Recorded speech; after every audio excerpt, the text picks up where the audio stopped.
Bonjour Clémence. Bonjour Anne-Laurence. Alors sujet ambitieux aujourd'hui, Israël et le conflit en Terre Sainte. Voilà, nous allons donc parler d'Israël et du conflit qui sévit en Terre Sainte. Mais avant toute chose, je vous propose de regarder ces images. Elles nous montrent à quel point le dialogue semble difficile.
Difficile de parler de paix dans un contexte qui semble être une véritable poudrière. Et pourtant, une association relève le défi.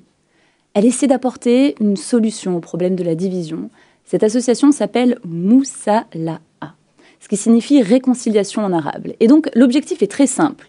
Créer des ponts entre les Arabes chrétiens qui habitent du côté des territoires palestiniens et les chrétiens qui se sont, donc les juifs messianiques, donc des chrétiens qui se sont convertis au christianisme et qui habitent du côté israélien. Voilà. Donc Moussallaha propose différentes activités. Ils se retrouvent dans le désert, ils font des balades à dos de chameau. Il y a également des conférences qui sont organisées pour les femmes, des rencontres sportives, des rencontres pour des enfants. Imaginez des personnes qui étaient hier ennemies et qui se retrouvent du jour au lendemain en plein désert à devoir gérer un chameau. C'est pas facile.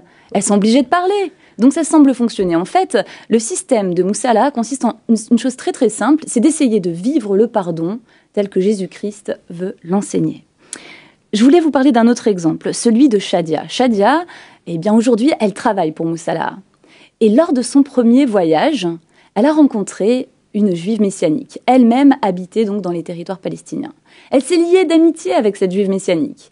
Et cette amie lui a expliqué à quel point il était difficile pour elle d'être un soldat. Et donc là, Shadia a réalisé que les soldats qui la terrorisaient, qui l'effrayaient, auraient pu être son amie. Qu'ils étaient des créatures de Dieu aussi, et qu'ils étaient également sujets à la souffrance. Voilà ce qui l'a amené sur la voie de la réconciliation. Cette association Moussallaha, elle semble fonctionner. Elle a été créée en 1990 et pour l'année 2013, rien qu'en 2013, 2000 personnes ont participé à ces activités. 2000 personnes en 2013, on peut leur souhaiter encore plus de participants en 2014. Alors. Exactement. Merci Clémence. Merci.